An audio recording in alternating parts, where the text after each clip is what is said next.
Good morning. My name's Brian, and I'm going to be leading this workshop with Chinese elms. I really like Chinese elms because they're easy to grow and they make cool bonsais. I don't know the most amount of, I don't have the most amount of knowledge from anybody else at bonsai. There's many people who are good teachers and have been in bonsai longer than me, but I can teach a beginner's class. I can teach you the basics of the tree, how to grow the tree, how to keep the tree alive, and how to do basic designing of the tree. And that's what I'm going to do today. Behind me or next to me here are Chinese elms. Chinese elms, as the name says, came from China or South Korea or Japan. And what's nice about them is that they have really nice trunks. That makes them look like a tree, and really nice little leaves that makes them in proportion to the trunk. And when you put them into a low pot like this, then you have a bonsai, because bonsai means tray tree. So if you put a tree into a little pot, then you have a bonsai. So I believe in doing this video with you along with the class, because the more often you hear something, the more you're going to learn it and maybe ask questions about it. And that's what the class will be for, to ask questions. And you'll learn it better because you've heard it a few times. At least for me, repetition is good. So I'm going to start with the soil and work my way up to the leaves and the designing. So to begin with, all of the bonsais come to us in plastic pots, like this one that I got from Fort Myers, Florida, from a place called Weigert's. And you can see all the leaves on it, all the nice pots, but it's got a different kind of soil in it. The soil has lots of peat moss and pine bark and some sand in there to give it some good drainage. I have transplanted the trees that I got that were in a pot like that into lower pots that I made and put in this soil that you can see that is different than the pine bark and peat moss and sand. And this is called aoki, or I heard a Japanese, a guy who knows Japanese better than others, call it aoki. And aoki is a combination of akadama, which is a clay that comes from volcanoes in Japan, and it has pumice in it. The two particles look like this. The one in this hand, that's a piece of the pumice, and it's a hard rock. The other one may look like a rock, but when it's moist, you can crush it into your fingers. You can see that it's a clay-like product, and there's no way I can crush that pumice into little pieces like that. So the clay particle, the akadama, works to hold moisture. I use an analogy like a kitchen sponge. So it's like a kitchen sponge. To begin with, it's dry, but once it holds the water, it holds a lot of water. Where the pumice is just used for drainage around it. Both of the particles working together give you good drainage because of the air pockets between them. The water just flows right through, and then the akadama will hold the moisture in like the kitchen sponge. So like I said, we got the trees like this in a pot. I used a tool to slowly work my way through the soil to get all the soil off and save as many of the roots as I can. Then I cut the roots down to size to fit a pot, and I put the aoki in there and wired it in place. And you can see on the bottom of the pot, there's a couple of wires. The two longer wires here are to hold the tree in place, and they come up through the substrata, the soil, and over the roots and hold it in place.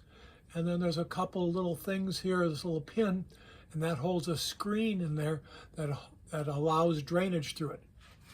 The screen is something maybe you've seen for somebody who does some needlepoint, I think it's for. And it's got good size holes in it, and you cut it into the right size so it's bigger than what the hole is, and you use the wires to hold it down in the pole. in the hole. So you end up with a tree like this. It's in its tray, so that makes it a bonsai. So two of the things, or maybe three of the things that are good in putting in a low tray.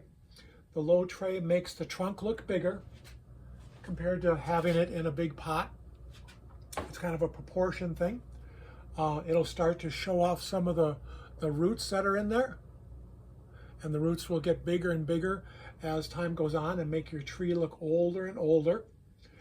And then because the soil is just this deep, rather than the whole pot full of soil, all of the soil gets dry at about the same time.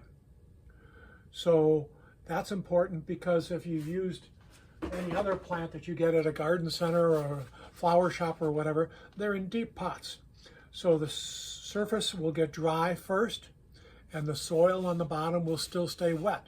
So there's a chance of overwatering down here, because the soil doesn't drain as well as the aoki mix, and then what's on the bottom stays wetter. So in the low pot, the soil on the top will dry out real quick, and what's on the bottom is getting dry at the same time. What to know about watering is the color of the aoki, and you can see in this, from this angle, that it's a really light color when it gets dry. So to find out if it needs water, it'll be dry on the top, but if you push down a couple of layers of the pebbles, you'll see that it's still just a little bit darker colored down inside. This one being just a little bit darker inside, and because of the amount of foliage it has and the size of the pot, and if it's out on a sunny day, would definitely need water. If it's a day like today outside, where it's maybe 40 degrees, this tree will be doing fine outside, but it could do without the water because it won't go through very much water. If it's a windy day, it would lose more water through the leaves, and it'll go through the water faster. If it's a sunny day, it'll use more water up. And windy day, sunny day, thought I was missing one other thing. Oh, and then the size of the foliage that's up here will cause it to lose more water. What we're going to be doing in the class is getting rid of most of the foliage that's up on the top and finding a design inside so your tree won't need water as often, because we're going to get rid of about 80% of all that foliage to give it a bonsai, real tree looking design. You can see this one has some really nice roots inside. See that one down in front? And you're always looking for the roots and the trunk to be big, because that gives you an illusion of old age. And then you take care of it correctly with the soil, with the watering, with the fertilizing, and that gives it real old age along with the look of old age. So this is a tree from last year, and this is a tree that I'm going to use for designing. So you can see that there's inside a nice trunk that has really good twists and turns to it. There's a good angle right there.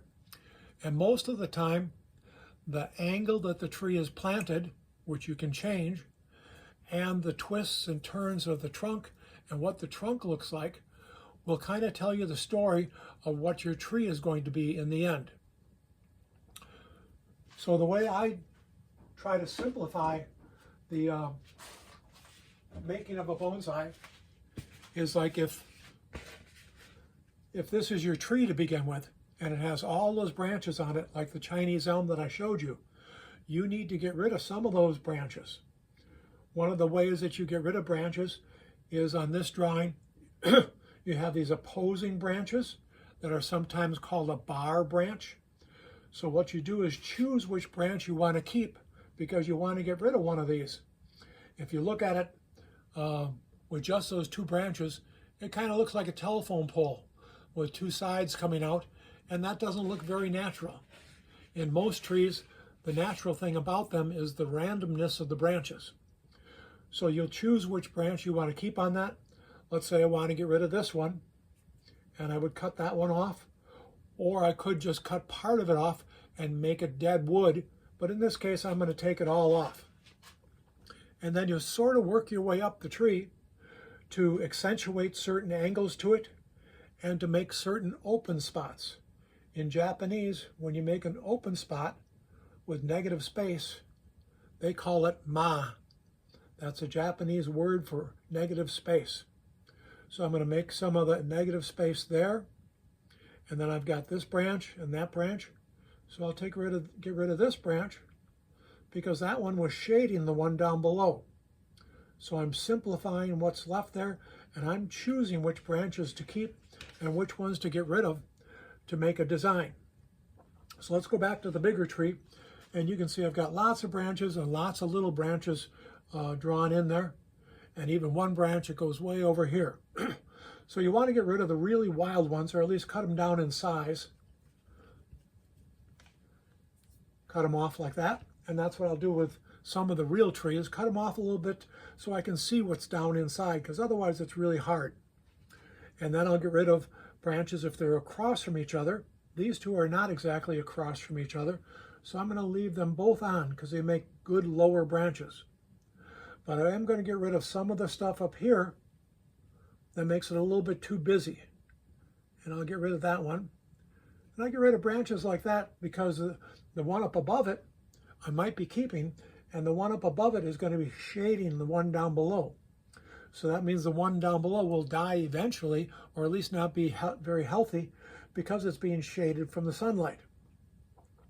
So I'm getting rid of the opposing branches like I had here, the branches that are underneath another branch where it's going to be shaded. It's hard to show you in a drawing, but you're going to get rid of the crossing branches, like if a branch came across the trunk or crossed over another one of the branches you want to keep. So you get rid of the crossing branches, and you get rid of the branches that go back into the trunk too. And for some reason, these elms have a tendency to send branches to grow back into the trunk. So you can simplify the tree by getting rid of the ones that are growing inside. So let's see. I want to start as I work my way up here. Oh, here's another one where you have a nice branch here with another branch growing over the top. So I'll try to choose which one I want. So I get rid of one that's going to be shaded too much by those two branches because it'll lose sunlight and it might die out in the end. And then I might shorten up this one over here. And let's see which way to go with this one. I might get rid of this one. And now you've got a basic tree with enough branches for it to grow and be nice, but it's simplified. Might want to get rid of this one because it's a little bit below, and maybe you want to get rid of this one, and now you have a definite apex, a definite top to your tree. So that's the very basics of design of a bonsai.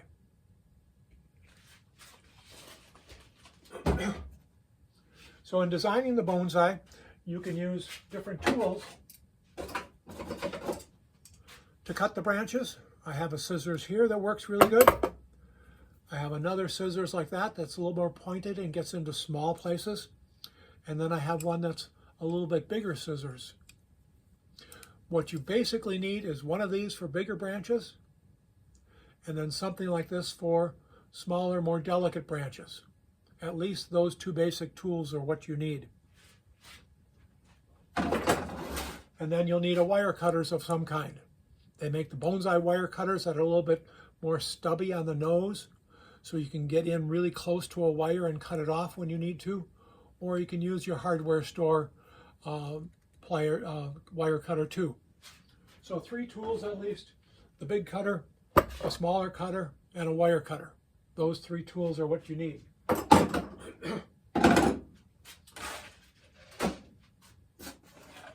There's another pot if you want to get into fancier pots that you can put your tree into. It has more facets, sides to it and everything. Generally, we try to keep the pots in nice earthy colors. If you have a tropical tree, and there's many kinds, but weeping figs or portulacaria or elephant bush are another nice tropical tree. Some of the trees, tropical trees, are also flowering. And so you can use a more colorful pot with those flowering tropical trees. The tropical trees are the ones that can't take any freezing temperatures, so you'd have to keep them indoors in the winter. I have an old pool table, and I have some trees on that old pool table, and I have all kinds of lights over the top, and a heat mat on the bottom, and some mylar over the top, and it keeps them all nice and warm, so they think they're in Florida all year long, and they're very happy. Then in the summertime, I can take them outside. Those are the tropical trees. The other trees, like the Chinese elms, are a more hardy tree, but they're not the hardiest tree. They are, like I said, from China, South Korea, and Japan, where they get some cold weather in the winter, but we really get cold weather. So this one is best if you can do some things to protect it. Most people take all of their outdoor trees, we call them, or regional trees from Wisconsin area. They take those trees and put them in their garage. And in the garage, they usually give them some kind of protection. I have some that are in big wooden boxes that I had dug up in the wild. Those are just in wooden boxes on my garage floor, and they do okay that way. But if I had one that's in a pot, you should do something that would protect the roots a little bit more. One of the bonsai artists named Michael Hagedorn, he does a lot of checking into old myths and telling you what rules are correct and which you need to follow. And one of the things he tested, and I did just last year to see how cold these trees could take it, I put them in my garage and I didn't protect the pots at all. And the branches and everything had green inside. When I would cut them, that's a sign that it's alive. But I didn't get any buds that were forming.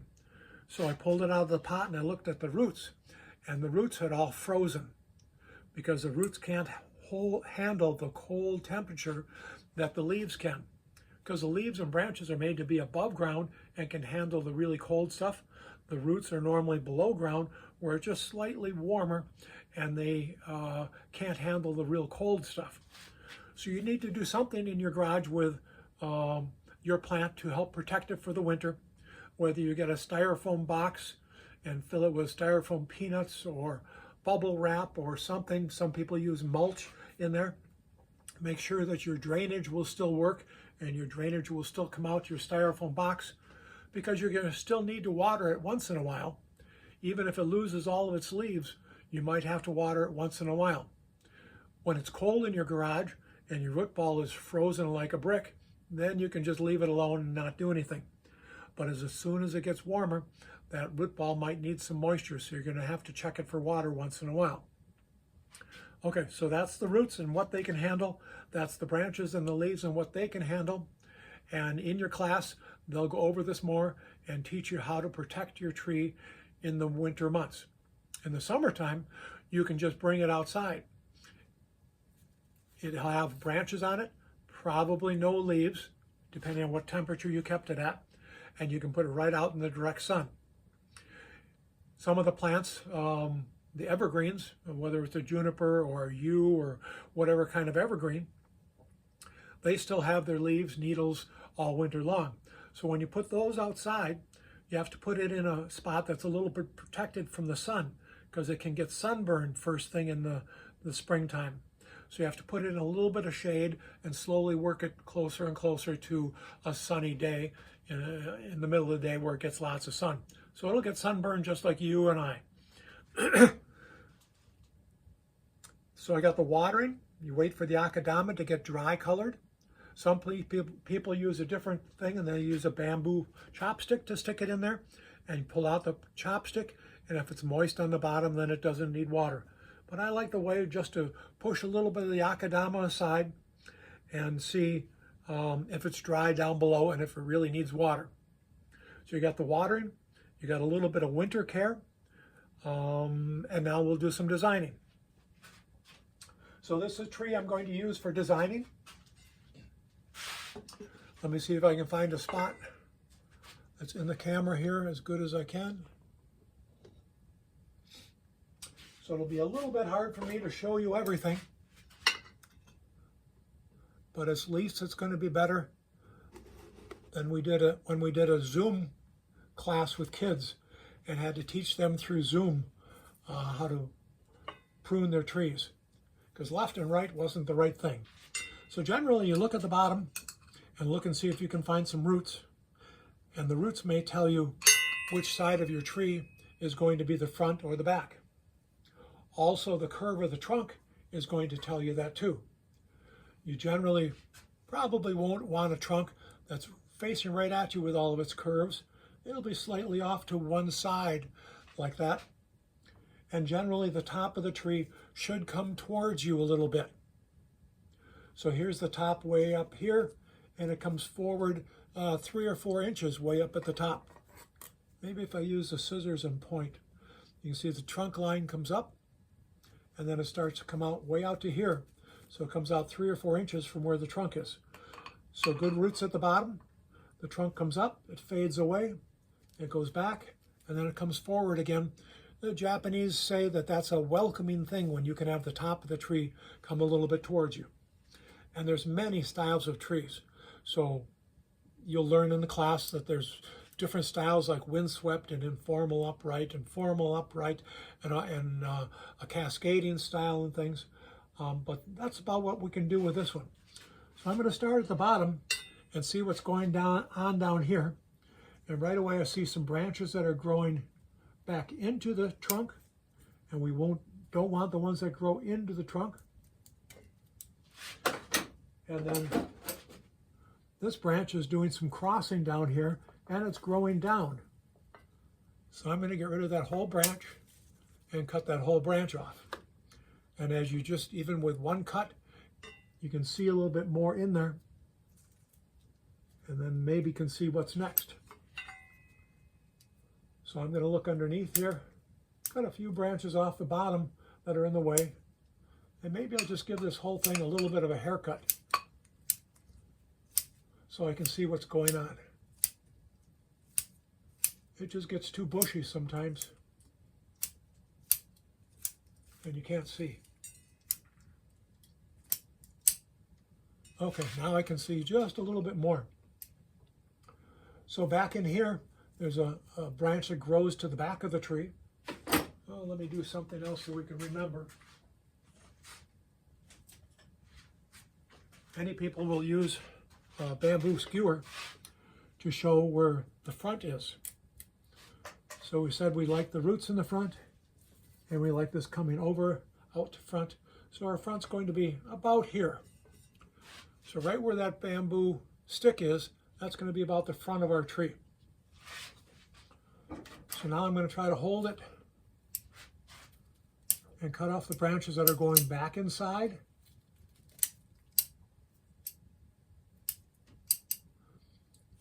So I'm trying to find certain branches that I like and I want to keep.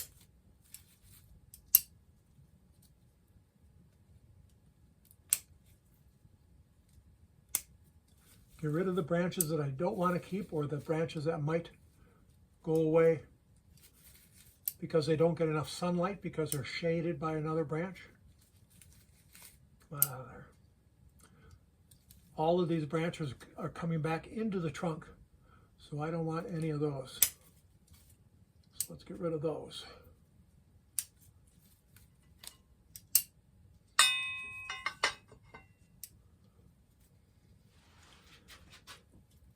And you're just trying to find the basics of the tree and keep the basics. Get rid of all the other stuff. You can see how full it is in here. And you want to get rid of that and get your basic shape and then grow the fullness back later on to grow it into pads.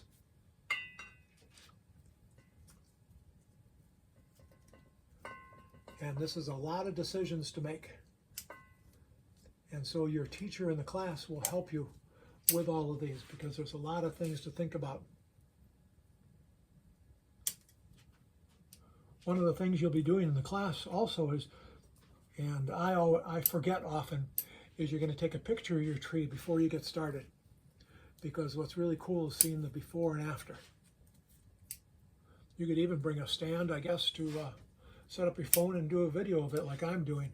And then you can see the whole process of how your tree became what it did, what it became.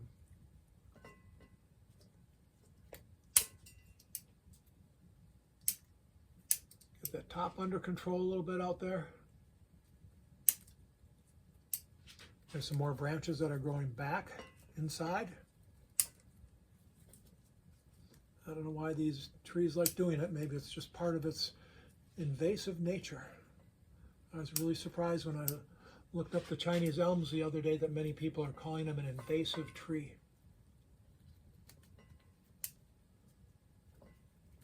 We have a spot near Whitnall Park where I go with whoever else wants to come with me from the bonsai group, and we dig up an invasive species called burning bushes. And those burning bushes are the same kind of trees that you might have in your yard. But there are more than 2,000 of these in this area near Whitnall Park. And I've got permission to go in there and try to weed them out. And we've been going in there probably 4 years or more, trying to get rid of all the burning bushes in there. And I think it's a hopeless cause. I don't think we're going to get anywhere with them. Okay, starting to see some holes in there where I've gotten rid of things, and I'm showing off the trunk of the tree. Because looking at a nice trunk is what makes it look like an old tree, at least in my mind. Some people like the shorter, bushy kind of trees. I think a bonsai meaning tree should have some trunk showing. So I think of old oak trees and trees like that.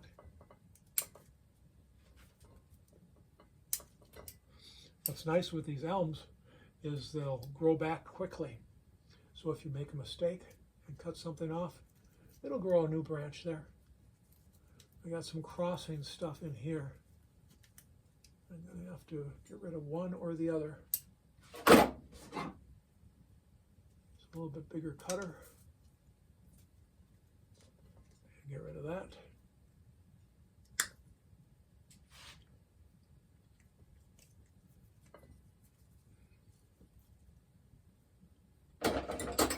Here's where I would ask people to ask questions as I'm focusing on designing. So ask your questions when you're at the workshop.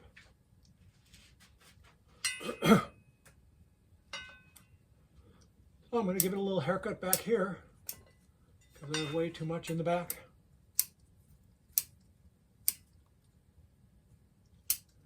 And you're going to spend maybe an hour doing this at the class, really just making decisions on what to do. I'm doing this quickly just so you don't get bored with the video, and just giving you a basic idea of what happens. We have 6 teachers, and so far we have 12 students.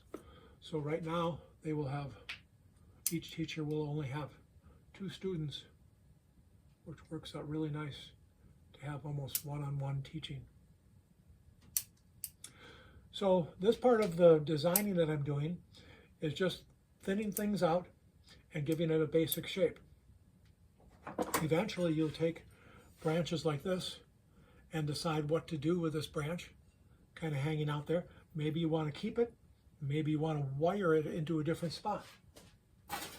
Bonsai wire is like this for these kind of trees. This is aluminum wire. It's also a copper wire for a bigger tree or bigger branches. And it comes in lots of different sizes, like all those sizes that I put on there. So for the real small branches, you'd use this 1 millimeter or 1.5 millimeter. Maybe on this tree you might get up to 2 millimeters, but that's about it. I might have used a 2 millimeter or 2.5 to hold it down into the pot, but I don't think you'll need anything else that big for the rest of it. So you can see that's kind of thinned out.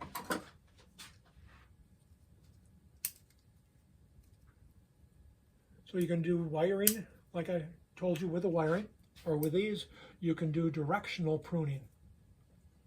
So if you see a branch like this, let me get rid of that for in the background, a branch like this, and you don't like it because it's going too straight up, which is a general bonsai thing. You don't like that.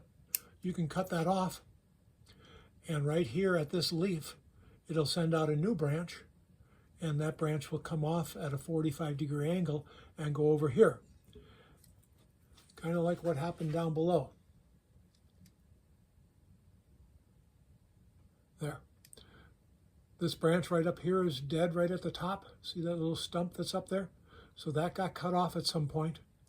And this branched out and went that way. Then this branched out and went that way. And this one's going this way. So if you have these kind of situations, then you can choose which way you want this branch to grow. Let's say you have other branches growing over here, so you don't need that branch. And now your tree, your branch, is growing off this direction. And maybe you want to thin it out a little bit to show the negative space that's inside here. Now it's showing off this negative space in here. So you can direct the branches by leaving one of the shoots that have grown. You can cut away some of the small things to leave negative spaces.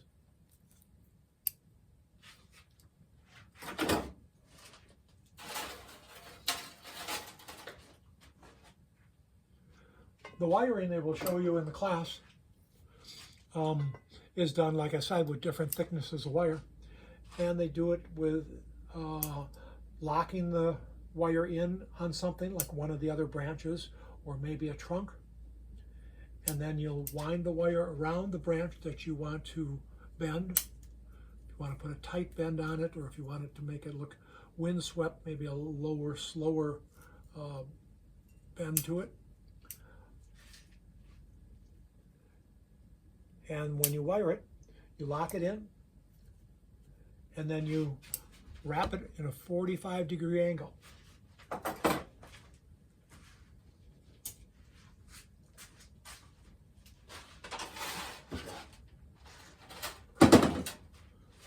So if this is a branch, years ago it was a branch, you'd lock it in at the bottom by going around another branch, and then you wind it around the branch you want to shape in a 45-degree barber pole, corkscrew kind of angle like that. That'll give it the most strength to move that branch to the spot that you want. You'd also take the wire and push it on a branch to make sure it's strong enough to move that branch. This one is definitely plenty strong for that little branch. And it's strong enough for the next branch up. And the next branch, it would have trouble moving that bigger branch on there. So you test it by pushing it on there, and then try a lighter one, a thinner wire, and see if that works on it.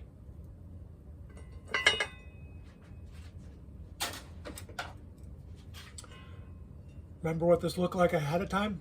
All the leaves were on it, and now I'm getting down to 1, 2, 3, 4, 5 branches, 6 branches. So you have the start of a shape of something that looks more like a tree because you can see into it and see the trunk. And then you'll start to form these areas off here into pads, give them a shape, give them a fullness coming up, give them a direction and a roundness to the bottom, and do that in different steps going up to the top of your tree. And at the top of the tree, you'll have more of a point. So often your tree ends up being kind of triangle shaped. Comes up to the point and goes down on the other side.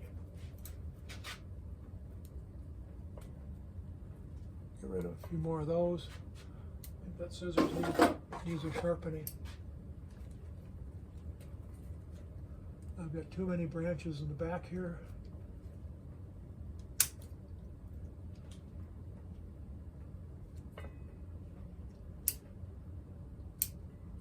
Cut off some of the things on the bottom of the pads. And this is probably where you're going to leave it at the end of the class. So this has nice shape to it. Not your finished shape by any means, because you're doing a bonsai here. You're not doing a painting that'll be done right away, or even a piece of pottery that'll be done right away. You're doing a bonsai which will constantly grow, and you're constantly doing a little bit of clipping on it.